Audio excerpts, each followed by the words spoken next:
اللہ نے فرمایا سب کے سب سجدہ کرو، سب سجدے میں چلے گئے. پتہ ہے ایک تھا ابلیس جو غرور کی وجہ سے سجدہ نہیں کیا، کھڑا رہا. ابلیس کون ہے؟ یہ شیطان جس کا نام عزازیل. یہ کون ہے؟ فرشتوں کو تعلیم دینے کے لیے اس کو مامور کیا گیا تھا. اس کو معلم الملائکہ کہتے ہیں. بعضوں نے اس کو فرشتوں میں شمار کیا، لیکن مفسرین کی اکثر رائے یہ ہے کہ وہ جنات میں سے تھا. ابلیس کس میں سے تھا؟ جنات میں سے تھا، لیکن فرشتوں کے ساتھ رہتا تھا، اس لیے حکم اسے بھی تھا. حالانکہ وہ اللہ کی بہت عبادت کیا ہے، بہت عبادت، اتنی عبادت کیا ہے کہ اس کے سجدے اگر زمین پر پھیلا دیے جائیں تو ایک راہی کے دانے کے برابر بھی جگہ خالی نہیں ہوگی. اتنے سجدے اللہ کے کر چکا، لیکن اس وقت سجدہ نہیں کیا. تو رب تعالیٰ نے سوال فرمایا، قال ما منعک الا تسجد اذ امرتک، تو سجدہ کیوں نہیں کیا جبکہ میں نے تجھے حکم دیا تھا؟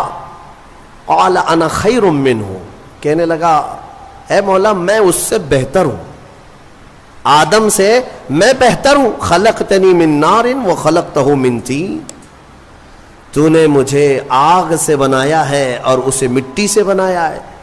آگ بلند رہتی ہے، مٹی نیچے رہتی ہے. بلند آدمی نیچے والے کو سجدہ کیسے کرے؟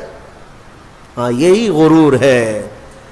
اب اس سے پتا چلا کہ کائنات کا سب سے پہلا گناہ وہ تکبر ہے، غرور، گھمنڈ، میں پن، کہ میں یہ ہوں اس کے سامنے کیوں جھکوں. یہ ابلیس کی یہیں سے خصلت شروع ہوئی. اللہ تعالیٰ نے فرمایا تو نے آدم کو دیکھا لیکن یہ نہیں دیکھا کہ حکم میرا تھا، حکم اللہ کا تھا. فاخرج منہا فإنک رجیم، آج سے تو ہمارے دربار سے نکل جا اس لیے کہ تو مردود ہو گیا. راندہ بارگاہ، ہمیشہ کے لیے اس کو مردود قرار دے دیا گیا. یہ واقعہ میں بتا رہا ہوں آپ کو، یہ آج سورہ اعراف کے شروع میں ہی آیا. تو ابلیس نے کہا اے اللہ تو نے مجھے نکال دیا اپنے دربار سے، فرشتوں کی جماعت سے، انظرنی الی یوم یبعثون، بس مجھے قیامت تک کی مہلت دے دے. بس وہ رب تعالیٰ سے ڈائریکٹ چیلنج کر رہا ہے، اللہ سے چیلنج کر رہا ہے، مجھے تو ٹائم دے دے. بس کیا کرے گا؟ کہتا ہے قال رب بما اغویتنی لاقعدن لهم صراطک المستقیم، بس تو مجھے ٹائم دے دے، قیامت تک تیرے جتنے بندے آئیں گے میں سیدھے راستے پر بیٹھ جاؤں گا. ثم لآتینہم من بین ایدیہم ومن خلفہم وعن ایمانہم وعن شمائلہم ولا تجد اکثرہم شاکرین. کہتا ہے میں تیرے سیدھے راستے پر بیٹھوں گا، جو بھی اس راستے سے گزرے گا کبھی میں اس کے سامنے سے آؤں گا، کبھی پیچھے سے، کبھی دائیں سے، کبھی بائیں سے، کسی نہ کسی طرح اس کو اس راستے سے میں ہٹا دوں گا. اے رب تیرے بندوں میں تو شکر کرنے والے نہیں پائے گا. اللہ کو یہ چیلنج کر رہا ہے. دوسری آیتوں میں یہ تک کہا اس نے قال فبعزتک لاغوینہم اجمعین، تیری عزت کی قسم اے اللہ. عزت اس کو بھی معلوم ہے اللہ تعالی، اور قسم بھی اللہ کی عزت کی کھا کر کہہ رہا تیری عزت کی قسم میں تیرے سارے بندوں کو گمراہ کروں گا، سارے بندوں کو گمراہ کروں گا. رب تعالیٰ سے چیلنج کیا. رب نے فرمایا قال انک من المنظرین، جا تجھے ٹائم دیا جاتا ہے، مہلت ہے تجھے، جتنا ٹائم چاہیے پورا لے لے. ٹائم ہی نہیں طاقت بھی دے دی گئی، قوت بھی دے دی گئی. دنیا میں جتنی تیزی سے ایک جگہ سے دوسری جگہ جانا ہے سب تجھے دے دیا گیا، جا بہکا لے. کتنوں کو بہکاتا ہے. ان عبادی لیس لک علیہم سلطان، اللہ فرماتا ہے تو پوری کوشش کر لے، میرے کچھ بندے ایسے ہوں گے جن پر تیرا داؤ نہیں چلے گا، نہیں چلے گا، تیرا داؤ نہیں چلے گا. رب تعالیٰ نے بھی فرمایا تو پوری کوشش کر لے لیکن تیرا داؤ میرے کچھ بندوں پر نہیں چلے گا. وہ کون سے بندے ہیں؟ ان بندوں کے بارے میں ابلیس بھی مان گیا، شیطان بھی مانا، کہنے لگا ہاں ہاں ہے تیرے کچھ بندے. وہ کون ہے؟ الا عبادک منہم المخلصین. یہ وہ بندے، ہاں مولا تیرے کچھ بندے ایسے ہوں گے جن پر میرا داؤ نہیں چلے گا. وہ کون ہے؟ وہ بندوں کی جماعت کو مخلصین کی جماعت کہا جاتا ہے کہ وہ اگر عبادت کرتے ہیں تو نہ ادھر دیکھتے نہ ادھر دیکھتے ہیں، وہ خالص تیری رضا کے لیے کرتے ہیں. تو جو لوگ دنیا میں صرف اور صرف اللہ کی رضا کے لیے نیک کام کرتے ہیں، یقین کے ساتھ میں کہتا ہوں ان پر شیطان کا داؤ بھی نہیں چلے گا. شیطان ان لوگوں کو نہیں گمراہ کرے گا. مخلصین کی جماعت. مخلصین کون ہے میرے عزیزو؟ دکھاوے کے لیے کرنے والے مخلصین نہیں، اپنے رب کی رضا کے لیے. یہاں پر ایک روایت ملتی ہے قیامت کے دن جنتیوں کا جب انصاف ہو جائے گا نا، پورے جنتی ایک طرف ہوں گے. ان جنتیوں میں بھی 3 کیٹیگری ہیں. جنتیوں میں بھی 3 جماعتیں. ایک جماعت اللہ نے ان سے فرمایا کہ اے بندو تمہاری بخشش ہو گئی، تمہارے لیے جنت کا پروانہ ملا، تم جنت جا رہے ہو. یہ بتاؤ تم جنتی عمل کیوں کرتے تھے دنیا میں؟ تم نیک کام کیوں کرتے تھے؟ آج جنت تمہارے لیے ہو گئی نا، پاس ہو گئے. پاس ہونے کے بعد پوچھا جا رہا ہے تو وہ جماعت کہتی ہے اے مولا ہمیں تیری دوزخ سے بہت ڈر لگتا تھا، اس کے ہولناک عذابات، اور تیری دوزخ سے ڈر کر کے ہم نیک کام کرتے تھے. اللہ فرماتا ہے ٹھیک ہے میں تم سے راضی ہو گیا، تم جنت میں جاؤ. دوسری جماعت، ان سے پوچھا جائے گا تم کیوں کرتے تھے؟ یہ سیکنڈ کیٹیگری ہے جنتیوں کی. تم کیوں نیک کام کرتے تھے؟ تم بھی پاس ہو گئے.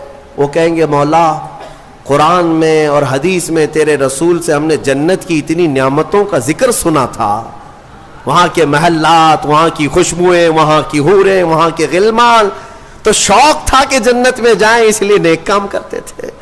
تیری جنت کی خواہش نے ہم سے نیک کام کروائے. رب تعالیٰ فرماتا ہے جاؤ تم سے راضی اور تمہارے لیے جنت ہے، چلے جاؤ. تیسری ایک جماعت ہوگی جنتیوں کی، یہ لاسٹ کیٹیگری ہے. ان سے پوچھا جائے گا میاں آپ بھی پاس ہو گئے، جنت میں جا رہے ہو نیکیوں کی وجہ سے، تم کیوں نیکیاں کرتے تھے؟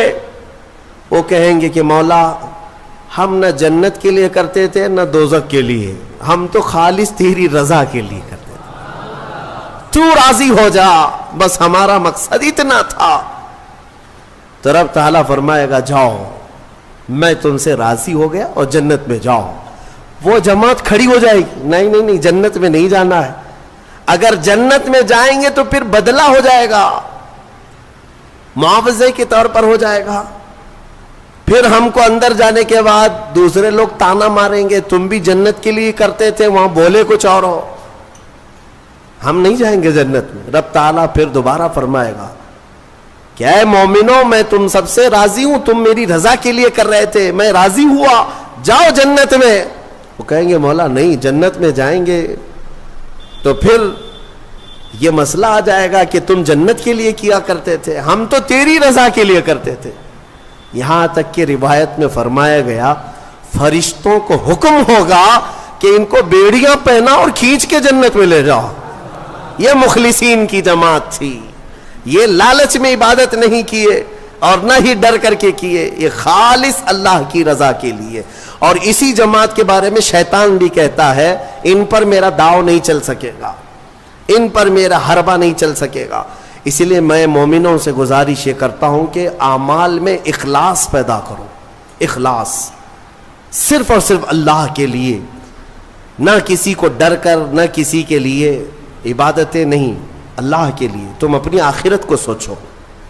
میں ایک بزرگ کے متعلق پڑھا تھا 30 سال تک انہوں نے پہلی صف میں نماز ادا کی جماعت کے ساتھ، ایک نماز بھی نہیں چھوٹی، تکبیر اولا بھی نہیں چھوٹی.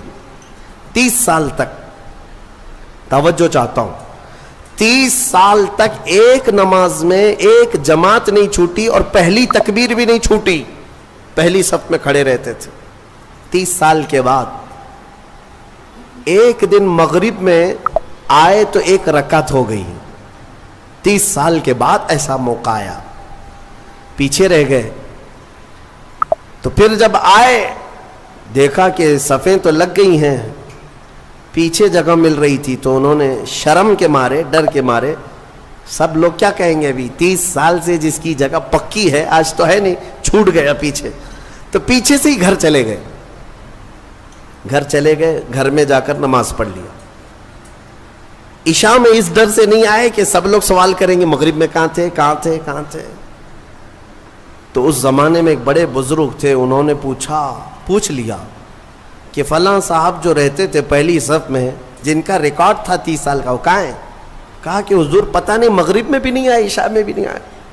کہا کہ چلو دیکھ لیتے ہیں, کہیں بیمار تو نہیں ہو گئے, کچھ تو ہوا نہیں تکلیف. گئے تو گھر میں بیٹھے ہوئے تھے, پوچھا کہ کیا بات ہے, مغرب میں بھی نہیں, عشاء میں بھی نہیں. کہا مغرب میں آیا تھا لیکن 1 رکعت ہو گئی تھی, میں شرم کے مارے پہلی صف میں نہیں آیا, پہلی صف میں جگہ نہیں مل رہی تھی, شرم کے مارے میں پیچھے نہیں کھڑا ہوا کہ لوگ کیا کہیں گے, میں واپس گھر میں آ کر نماز پڑھ لیا.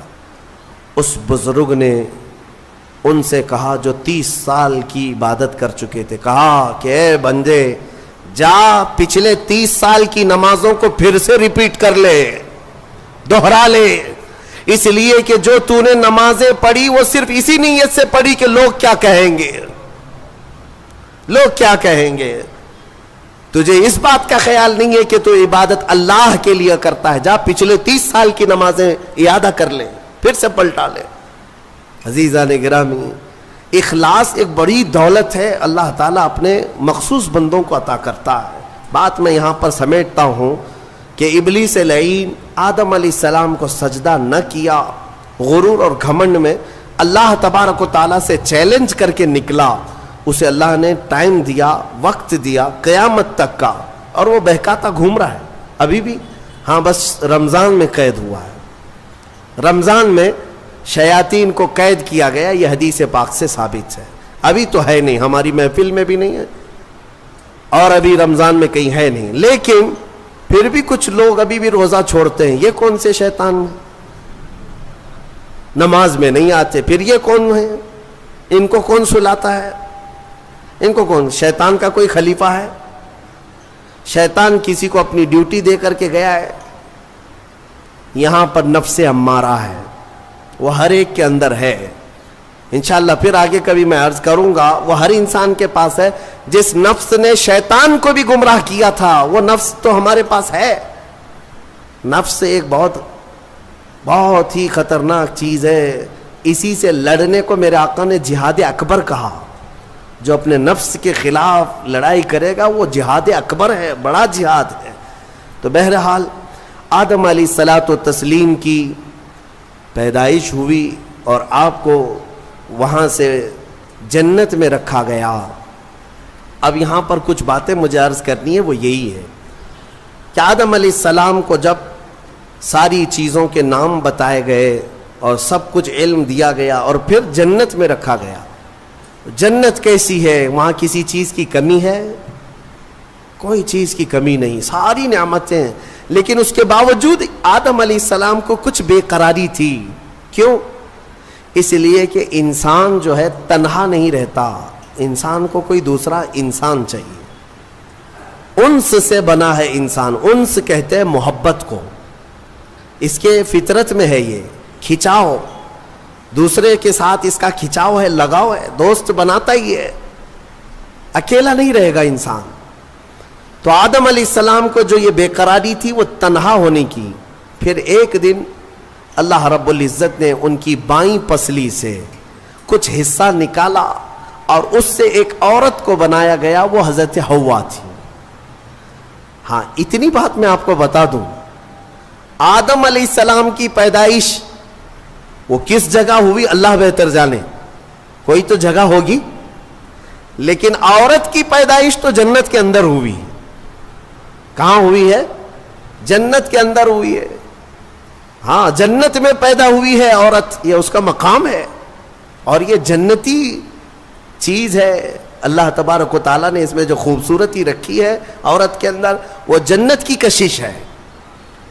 جب حضرت آدم علیہ السلام حضرت حوا کو دیکھتے ہیں, آپ کو پتا ہے حضرت حوا دنیا کی سب سے خوبصورت عورتوں میں سے ایک ہے, سب سے خوبصورت تھی. آدم علیہ السلام ان کی طرف ہاتھ بڑھانے لگے. رب تعالیٰ کا حکم ہوا آدم تمہارے لیے حلال نہیں, تم اس کا مہر ادا کرو, مہر ادا کرو. مہر دینا یہ جنتی قانون ہے, آج بھی ہمارے نکاح میں مہر رکھا جاتا ہے. آدم علیہ السلام نے عرض کیا کہ مولا میں یہاں کس چیز کا مالک ہوں, کیا چیز مہر میں دوں؟ رب تبارک و تعالیٰ نے فرمایا آدم تمہاری اولاد میں اخیر زمانے میں میرا ایک محبوب نبی پیدا ہوگا جس کو آسمانوں میں احمد زمینوں میں محمد کہا جائے گا. آدم تم اس پر 20 بار درود بھیجو, یہ حوا کا مہر ہو جائے گا. شیخ عبدالحق محدث دہلوی رحمۃ اللہ علیہ نے بھی اس کو لکھا ہے, آپ اندازہ کرو ہماری ماں کا مہر درود پاک ہے. ہماری ماں ہمارے باپ کے لیے حلال ہوئی تو درود کے صدقے میں حلال ہوئی, اور جس کو درود سے چڑ ہے اسے سوچنا چاہیے کہ حلال ہونے کا طریقہ آدم علیہ السلام کے لیے حضرت حوا درود رکھا گیا. درود کے منکر تو کہاں جائے گا, کیا اپنے ماں باپ کے بارے میں شک کرے گا؟ آدم علیہ السلام اس کے بعد حضرت بی بی حوا کو چھوتے ہیں, دونوں مزے سے رہ رہے تھے. قرآن میں اللہ فرماتا یا آدم اسکن انت وزوجک الجنت فکلا منہا حیث شئتما.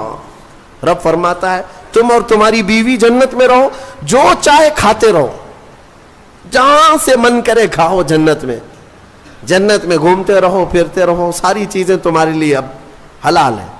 لیکن رب نے فرمایا تھا ولا تقربا ہذہ الشجرہ, ایک درخت ہے اس کے قریب مت جانا, ایک درخت ہے اس کے قریب مت جانا. اللہ کی طرف سے منع تھا, وہ درخت کے قریب جانے کی ممانعت آئی تھی. تو ہوا کیا, ابلیس لعین جو بارگاہ سے مردود ہو گیا تھا, اب اس کی ڈیوٹی ہو گئی تھی کہ آدم علیہ السلام کو بہکائیں یا پھر ان کی ذریت کے خلاف کچھ نہ کچھ سازشیں کرتے رہے. اس کی ڈیوٹی ہو گئی تھی. اس وقت تک وہ فرشتوں میں بھی جاتا آتا تھا, جنت کے دروازے تک بھی پہنچتا تھا. روایات یہ بتاتی ہیں کہ ایک دن جنت کے قریب وہ گیا, آدم علیہ السلام اور حضرت حوا کو بلایا, کہا کہ تمہیں پتہ ہے اس درخت کے قریب جانے سے کیوں منع کیا گیا ہے؟ آدم علیہ السلام نے پوچھا کیا بات ہے؟ کہا اس درخت میں ایک پھل ہے, اگر تم کھا لو گے نا الا ان تکونا ملکین او تکونا من الخالدین, تم یا تو فرشتے بن جاؤ گے یا ہمیشہ جنتی بن جاؤ گے. ہاں اگر کھا لیے تو ہمیشہ کا ہو جائے گا, پکے ہو جاؤ گے. اس لیے تمہیں روکا گیا ہے, کھانے سے روکا گیا ہے کہ تم کنٹینیو نہ ہو جاؤ یہاں پہ, ہمیشہ کے نہ ہو جاؤ. آدم علیہ السلام اس کی باتوں میں نہیں آئے, لیکن اندر آنے کے بعد حضرت حوا بار بار کہنے لگیں آدم علیہ السلام سے کہ ایک بار پھل کھا کے تو دیکھتے ہیں, کھا کر کے تو دیکھتے ہیں. حضرت آدم علیہ السلام نے منع کیا. رب تبارک و تعالیٰ نے قریب جانے سے منع کیا ہے, وَلَا تَقْرَبَ هَذِهِ الشَّجَرَةَ. اب یہاں پر شیطان نے ایک لاجک سکھائی, منطق. ہاں قریب جانے سے منع کیا نا, درخت کا پھل کھانے سے تھوڑی نہ منع کیا. تو حضرت بی بی حوا نے پھل توڑ کر کے آدم علیہ السلام کو بھی پیش کیا, خود بھی کھائی. جیسے ہی ان دونوں نے کھائے, قرآن میں اللہ فرماتا ہے دونوں کے کپڑے اتر گئے, لباس اتار لیا گیا, پورا کا پورا لباس اتار لیا گیا. جنت کے کچھ درختوں کے پتوں سے انہوں نے اپنا جسم چھپایا. پھر فوراً حکم آیا اللہ کا, قال اہبطوا, اتر جاؤ تم سب کے سب, تم سب اتر جاؤ جنت سے, زمین پر جاؤ. اس لیے کہ اللہ تعالیٰ نے جس چیز سے روکا تھا تم نے وہ کھا لیا. آدم علیہ السلام کو بھی اتارا گیا, بی بی حوا کو بھی اتارا گیا. جنت میں اور جنہوں نے ان کا تعاون کیا تھا سب کو اتارا گیا, زمین پر بھیج دیا گیا.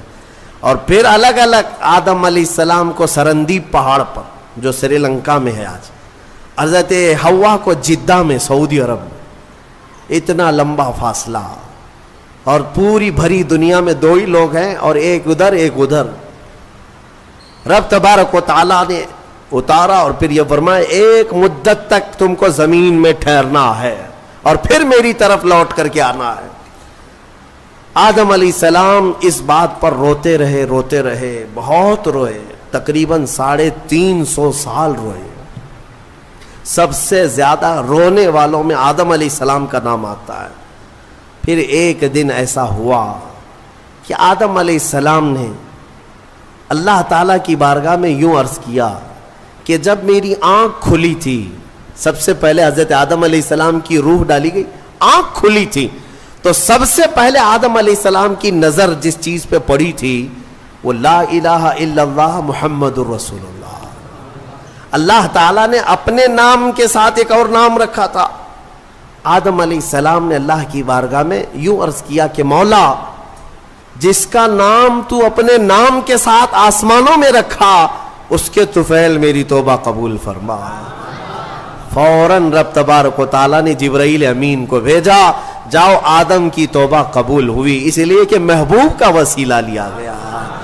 ہاں, اسی لیے ہمارے امام بریلی کے تاجدار فرماتے ہیں وہ جہنم میں گیا جو ان سے مستغنی ہوا, ہے خلیل اللہ کو حاجت رسول اللہ کی, ہے خلیل اللہ کو حاجت رسول اللہ کی, عرش حق ہے مسند رفعت رسول اللہ کی, دیکھنی ہے حشر میں عزت رسول اللہ کی. یہ اتنا ہی نہیں میرے عزیزوں, تمہیں کیا خبر, قیامت کے دن کے بارے میں بھی اعلیٰ حضرت فرماتے ہیں خلیل و نجی مسیح و صفی سبھی سے کہیں نہ بنی. قیامت کے دن یہ قوم کہاں کہاں جائے گی, سارے نبیوں کے پاس جائے گی, سب کیا کہیں گے میرے علاوہ کسی اور کے پاس جاؤ. ہاں, حضور فرمائیں گے آؤ میں تمہاری شفاعت کے لیے ہوں. اس کو اعلیٰ حضرت فرماتے ہیں خلیل و نجی مسیح و صفی سبھی سے کہیں نہ بنی, یہ بے خبری کی خلق پھری کہاں سے کہاں تمہارے لیے. یا رسول اللہ, کہاں سے کہاں تمہارے لیے, دہن میں زباں تمہارے لیے, بدن میں ہے جان تمہارے لیے, ہم آئے یہاں تمہارے لیے, اٹھے بھی وہاں. الحمدللہ حضرت آدم علیہ السلام کی توبہ قبول ہوئی. اس کے بعد آپ کو حکم ہوا حج پہ جانے کا. آپ حج کے لیے آئے, کعبہ اس وقت موجود تھا, کعبہ اس وقت موجود تھا, فرشتوں کا تعمیر کیا ہوا تھا. آدم علیہ السلام سفر کر کے گئے حج کے لیے. یہاں سے ایک بات میں عرض کرتا ہوں, دنیا کا پہلا حج ہندوستان کی سرزمین سے ہوا. آدم علیہ السلام اسی زمین سے گئے, اور ہمارے لیے فخر کی بات یہ ہے کہ یہ ہندوستان ہمارے باپ کی زمین ہے. ہاں, آدم علیہ السلام باپ ہے کہ نہیں ہے, ہمارے باپ کی زمین ہے. الحمدللہ ہم اپنے باپ کی زمین پر قائم ہیں. ہاں, کسی کے باپ کی نہیں ہے. اور فخر سے رہو, خوشی سے رہو. اللہ تبارک و تعالیٰ نے زمین پر تمہیں قرار دیا. آدم علیہ السلام جب وہاں پہنچے تو عرفات کے میدان میں حضرت حوا سے ملاقات ہوئی. پھر اس کے بعد زندگی کی ابتدا ہوئی, اولاد شروع ہوئی آدم علیہ السلام کی. پھر نسل انسانی کا ایک بہت بڑا سلسلہ شروع ہوا, اور اسی نسل انسانی کی برکت ہے کہ ہم اور آپ زمین پر آج موجود ہیں, اسی آدم علیہ السلام کی نسل سے. ایک اور بات خاص طور پر عرض کرنا ہے, وہ یہ ہے کہ آدم علیہ السلام کہاں سے اتارے گئے تھے. میں نے ابھی آپ کے سامنے عرض کیا, کہاں سے اتارے گئے تھے, جنت سے اتارے گئے تھے. جنت سے اتارے گئے, اور جہاں سے آئے ہیں وہیں پر جانا چاہیے. اسی لیے کہا گیا انسان کو کہ تیرا اصلی وطن جنت ہے. تیرا اصلی وطن کیا ہے, جنت ہے. بچہ جب ماں کے پیٹ سے پیدا ہو کر کے دنیا میں آتا ہے تو روتا آتا ہے نا, دیکھا ہے نا آپ نے, روتے ہوئے آتا ہے. کیوں روتے ہوئے آتا ہے؟ بزرگوں نے فرمایا, خود میرے مرشد گرامی حضور تاج الشریعہ رحمۃ اللہ تعالی تشریح فرماتے تھے کہ بچہ روتا ہوا اس لیے آتا ہے کہ اس کا اصلی وطن چھوٹ گیا. کون سا؟ جنت میں تھی. ہماری روحیں آنے سے پہلے کہاں تھی؟ جنت میں تھی. اصلی وطن جب بھی چھوٹتا ہے تو روتا ہوا آتا ہے. اور اسی لیے شاعر کہتا ہے, شاعر کیا کہتا ہے کہ یاد داری کے وقت زادنے تو ہما خنداں بودند تو گریاں. اے انسان, تجھے معلوم ہے جب تو پیدا ہوا تھا سب ہنس رہے تھے اور تو رو رہا تھا. ماں بھی ہنس رہی تھی, باپ بھی ہنس رہا تھا, خوشی میں سب پیڑے بانٹ رہے تھے, جلیبیاں بانٹ رہے تھے, ہیں سب خوش تھے کہ تو پیدا ہو. لیکن تم کیا کر رہے تھے؟ تم تو روتے ہوئے آئے تھے.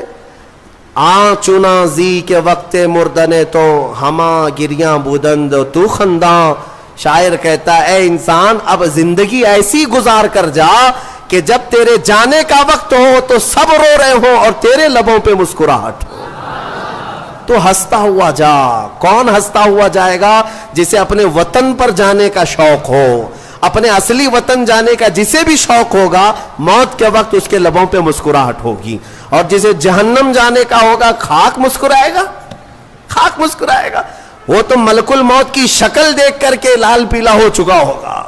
ہاں اسی لیے جنت کی خواہش بھی رکھو کہ میرا اصلی وطن ہے, اور کام بھی وہی کرو تاکہ مرنے کے وقت لال پیلے نہ ہو, لبوں پر مسکراہٹ ہو. اسی لیے بہتوں کو مرتے وقت مسکرانا یہ ہمارے اختیار میں نہیں ہے.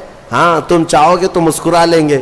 ابھی ہم بیٹھے ہیں, ہنسنے کے لیے بولوں گا تو پورا پھاڑ کر کے ہنسیں گے, ہو سکتا ہے ابھی اختیار ہے, لیکن موت کے بستر پر میاں کسی کے اختیار میں نہیں.